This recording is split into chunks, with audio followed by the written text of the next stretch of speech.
Bonjour à tous, ravi de vous retrouver pour ce nouveau journal préparé par les équipes de TV78. Nous sommes le mercredi 8 décembre, voici les titres de cette édition. Ce mercredi 8 décembre marque la journée mondiale pour le climat. Objectif, rappeler l'urgence d'agir pour limiter les effets du réchauffement climatique. Vipulan Pouvanès-Varan, militant écologique yvelinois, sera avec nous pour aborder cette thématique.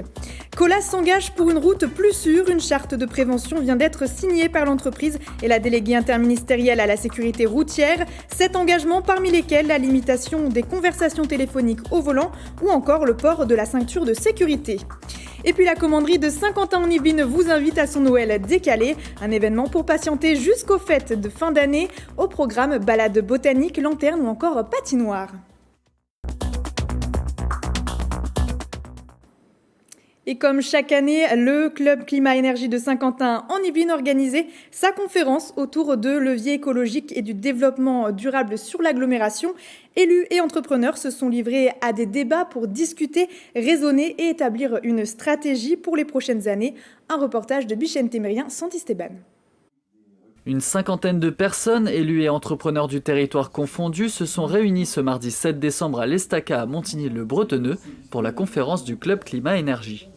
Chaque année, on fait cette conférence-là en partageant vraiment les experts, les entreprises qui sont présentes sur le territoire, les élus également. Donc on est vraiment dans l'action, on est dans le concret et on essaye de partager, de voir comment on peut nous contribuer aussi à faire en sorte que on consomme un petit peu moins, on consomme mieux. Je suis assez content de voir qu'avec l'ensemble des collègues, on était présents pour cette conférence et pour cet événement organisé par le Club Climat, parce que je crois encore une fois énormément à la relation entre les collectivités et les entreprises. Je crois que c'est ensemble qu'on arrivera à relever les grands défis de demain. 4 débats animés pour autant de thématiques, la croissance numérique, les mobilités, l'intégration du territoire ou encore l'économie circulaire.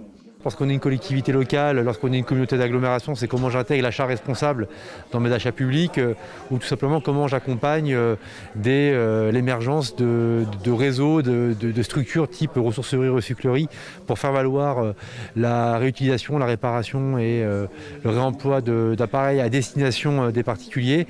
Symbole de cette démarche, un prix de l'innovation remis à Skicher, le premier service d'autopartage inter-entreprise des Yvelines, inauguré en septembre 2020. À Saint-Quentin-en-Yvelines, on aime à parler de bouquet de services de mobilité. Concrètement, c'est-à-dire qu'on ne met pas tous nos œufs dans le même panier, mais qu'on essaye d'aller sur l'ensemble des différents modes de déplacement possibles pour répondre aux attentes des Saint-Quentinois. L'occasion aussi de revenir sur une partie du programme de 2022, la mise en place de bornes de recharge électriques supplémentaires, l'établissement du schéma directeur des pistes cyclables et la réduction de consommation d'énergie pour les bâtiments à usage tertiaire. Ce mercredi 8 décembre, c'est la journée mondiale du climat pour lutter contre le changement climatique notamment. Et pour aborder cette thématique avec nous, Vipulan Pouvanès-Varan, vous êtes là, merci d'être avec nous. Vous êtes un jeune militant écologiste yvelinois puisque vous venez de Marly-le-Roi. Vous avez notamment milité au sein du mouvement Youth for Climate. Est-ce qu'on peut dire que vous êtes un peu le Greta Thunberg français ? Non, je pense pas forcément, c'est pas quelque chose qui me correspond. Moi, je suis un peu indifférent vis-à-vis de toutes ces considérations-là. Et puis, justement, l'une des particularités du mouvement français qui, pour moi, est particulièrement intéressante, c'est qu'on n'a pas de porte-parole ou quelqu'un qui serait au-dessus des autres qui prennent toutes les décisions. Donc oui, on a un peu un mouvement horizontal, c'est quelque chose d'extrêmement important et il faut que ça le reste. Donc vous êtes engagé depuis à peu près 3 ans, je crois, pour la cause écologique. Quelle évolution, qu'elle soit positive ou négative, vous avez pu observer ?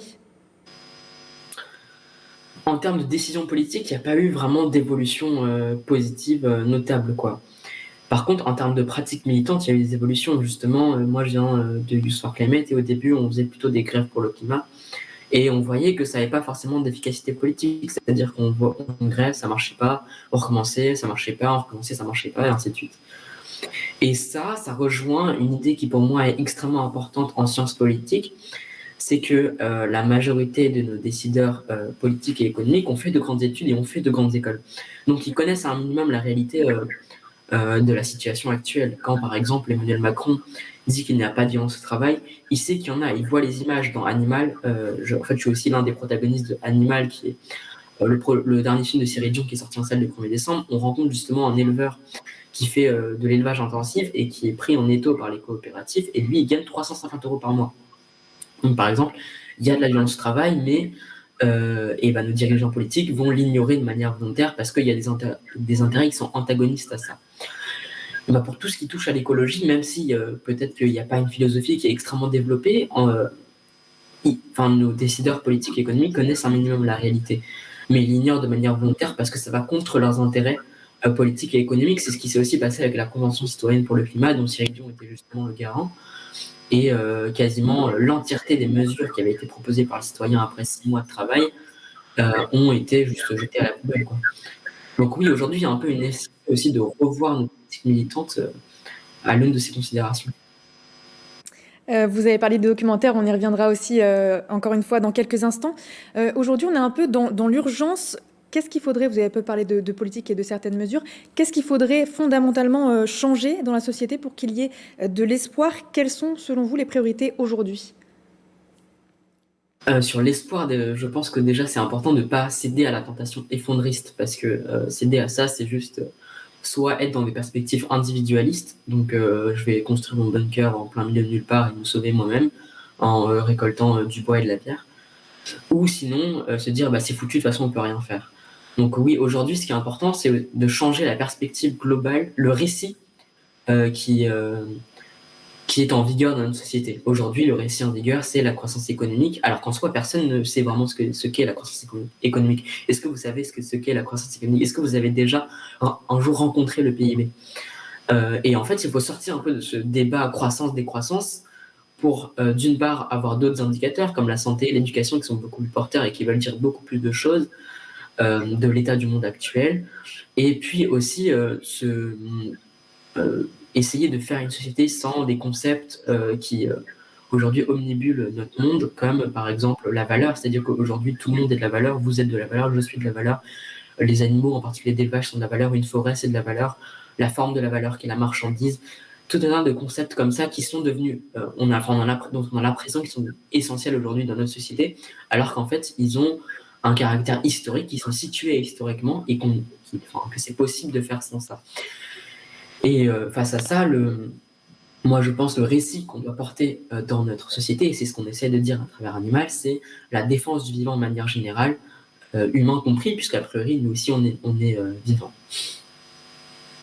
Justement, on va revenir sur ce documentaire qui a un peu ce message-là. Vous en avez parlé tout à l'heure, c'est Animal qui est sorti ce mercredi dernier, 1er décembre. Vous y avez participé, on y voit des extraits à l'écran. C'est un projet du réalisateur Cyril Dion. Qu'est-ce que ça vous a apporté et plus globalement, quelle est la force de ce documentaire? Moi, je dis souvent que je suis un peu passé d'un environnementaliste à un écologiste entre le début et la fin du film. C'est-à-dire que l'environnementalisme, pour moi, ça consiste à être dans une posture où on va vouloir protéger une nature qui serait extérieure aux humains, qui serait essentialisée, et qui en soi est une adversaire complice, pour reprendre les termes de Pierre Bourdieu, de l'idéologie du système économique actuel, qui consiste à voir la nature comme une simple matière inerte à exploiter. La manifestation la plus contemporaine de l'environnementalisme, c'est aussi une forme de hiérarchisation des luttes, où on va considérer que justement la protection de cette nature qui serait extérieure aux humains et la lutte contre le changement climatique serait supérieure aux autres luttes, alors qu'en soi, il y a des gens qui sont aliénés et qui meurent de plein d'autres luttes. C'est Pierre Bourdieu qui disait justement qu'en soi, il y a une urgence qui est intrinsèque à toute forme de lutte et à toute forme de domination et de pouvoir. Aujourd'hui, il y a des gens qui meurent de violence au travail, qui meurent de féminicide, qui meurent de précarité, on l'a vu en Inde, mais il y en a aussi beaucoup en France, etc. Et face à ça, l'écologie, historiquement, c'est une science qui étudie les relations à l'intérieur du monde vivant et entre le vivant et son milieu de vie. Donc l'écologie en tant que lutte, c'est une lutte qui vise à repenser et à acter des relations nouvelles qui seraient libérées et libératrices entre le vivant non humain et le vivant humain, mais aussi à l'intérieur du vivant humain, ce qui implique de défaire toutes les formes de relations aliénantes pour en construire de nouvelles. Et on peut dire qu'un peu dans le film, au début, Bella, c'est un peu, l'autre protagoniste du film, c'est un peu la partie protection de la nature de l'environnementalisme, et moi plus la partie changement climatique de l'environnementalisme, et peu à peu on devient un peu tous les deux des écologistes au sens où je les définis. Et la puissance, j'espère en tout cas que le film va aussi produire ça chez beaucoup de gens, et que ça va aussi nous permettre de sortir de ce que Baptiste Morisot appelle la crise de la sensibilité. C'est-à-dire qu'aujourd'hui, on a perdu tout un tas d'affects, de concepts, d'histoires, d'anecdotes pour appréhender les vivants non humains. Et lui, il propose, pour faire face à ça, de créer une nouvelle alliance entre une culture des luttes, dont on hérite en grande partie en France. Récemment, il y a aussi bien eu les grèves pour le climat, que Notre-Dame-des-Landes, que les manifs Adama, que les Gilets jaunes, plein de trucs différents. Et une nouvelle culture du vivant qui serait à créer et qui serait une nouvelle attention politique qu'on conférerait aux vivants non humains. Peut-être une dernière petite question, puisque dans ce documentaire, vous êtes aux côtés de Bella, une autre jeune militante anglaise. Aujourd'hui, il y a beaucoup de jeunes qui sont engagés dans la lutte pour le climat. Ils ont une grande prise de conscience. Est-ce que, selon vous, les jeunes ont une autre vision, une bonne et une nouvelle vision finalement du monde à venir ? Il n'y a pas forcément une homogénéité chez les jeunes, je pense. Et moi, je le vois. Et c'est pareil dans les autres classes d'âge aussi, je pense. Justement, le réalisateur du film, c'était Cyril Dion, mais a priori, Cyril et moi, on n'est pas de la même catégorie en termes d'âge, quoi. Donc, je pense qu'il y a des gens qui sont un peu engagés dans toutes les classes d'âge, mais qu'il y a peut-être quelque chose de plus fort chez les jeunes générations, étant donné qu'il y a un peu cette perception que ça va d'autant plus nous impacter que les autres générations.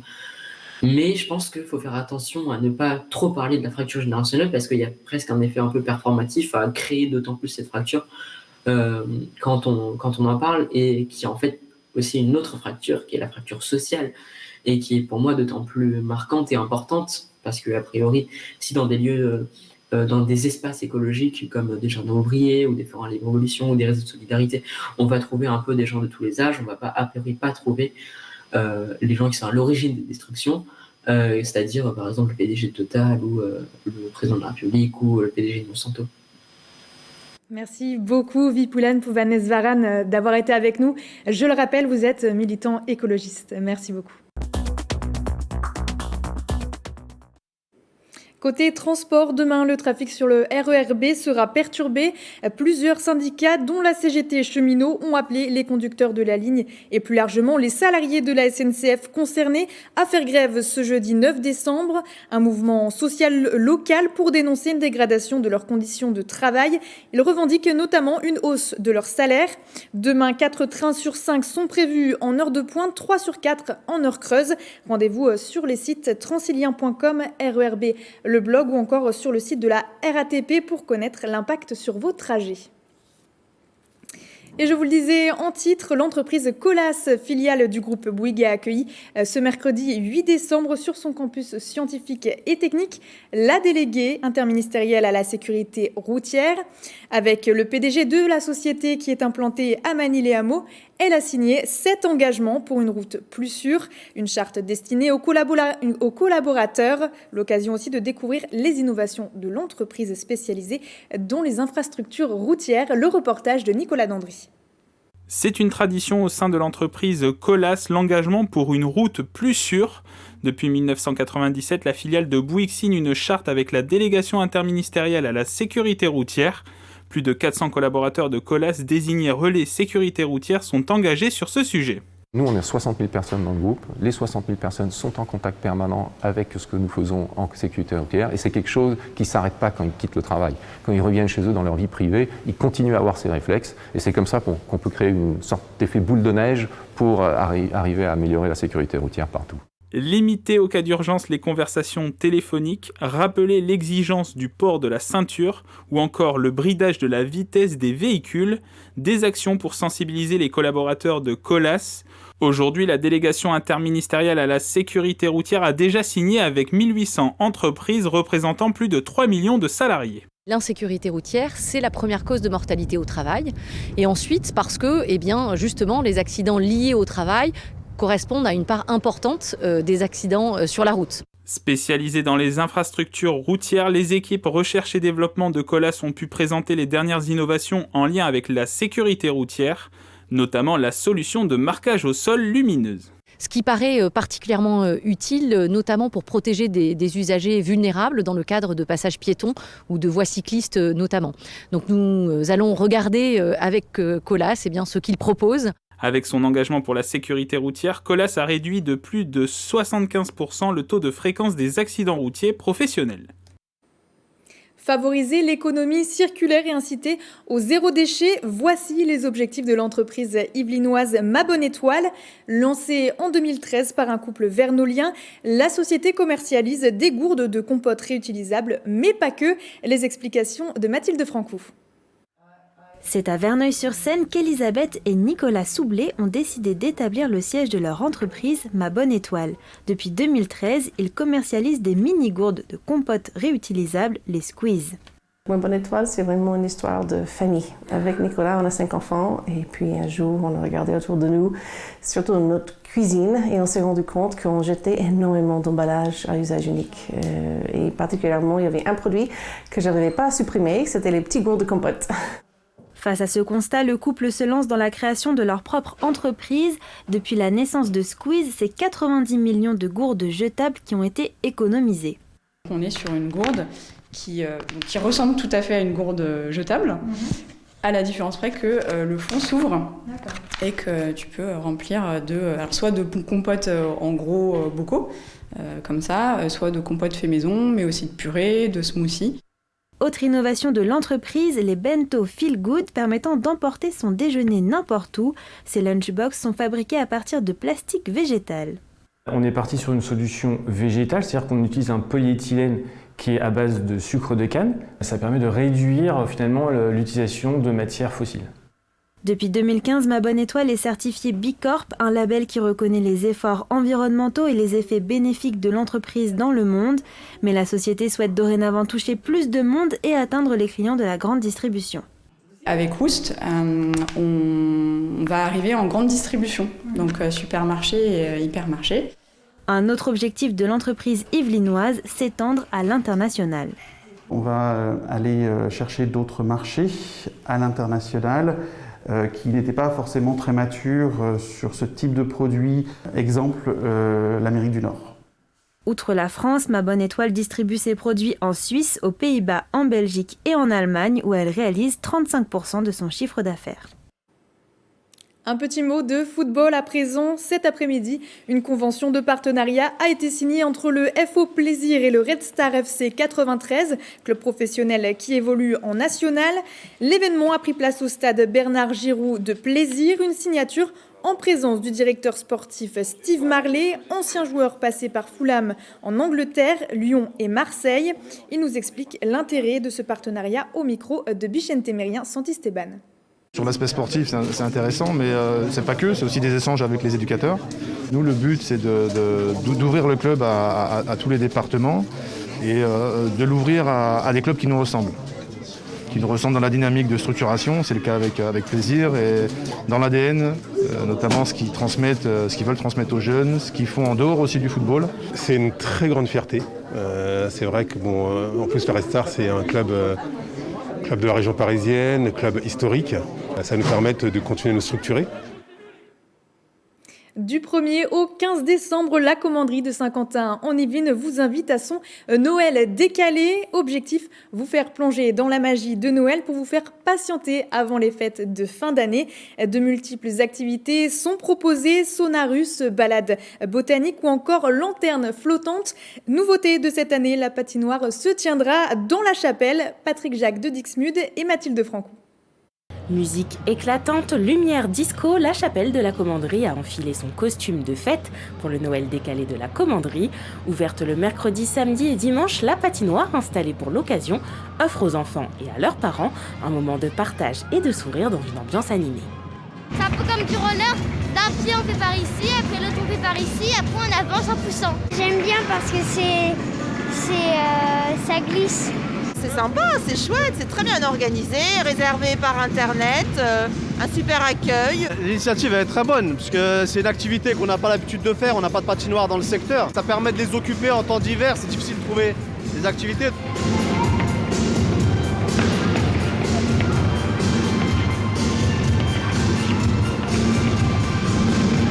Le calendrier des activités va s'étoffer dans les jours à venir. Que vous vouliez écouter de la musique, vous exercer en stop motion, fabriquer des savons ou encore vous amuser avec un manège, l'heure est à la découverte et à la convivialité en attendant les fêtes. On a un bagne à mobile On a donc l'espace dans lequel on se trouve, qui est un espace de détente scénographié par 2 artistes. On aura une fanfare qui sera là samedi. Et puis donc les ateliers dont j'ai parlé de création. Et il y aura notamment un atelier de lanterne où il y aura une mise à l'eau des lanternes. Le marché des créateurs locaux et des associations solidaires aura lieu, quant à lui, le week-end des 11 et 12 décembre.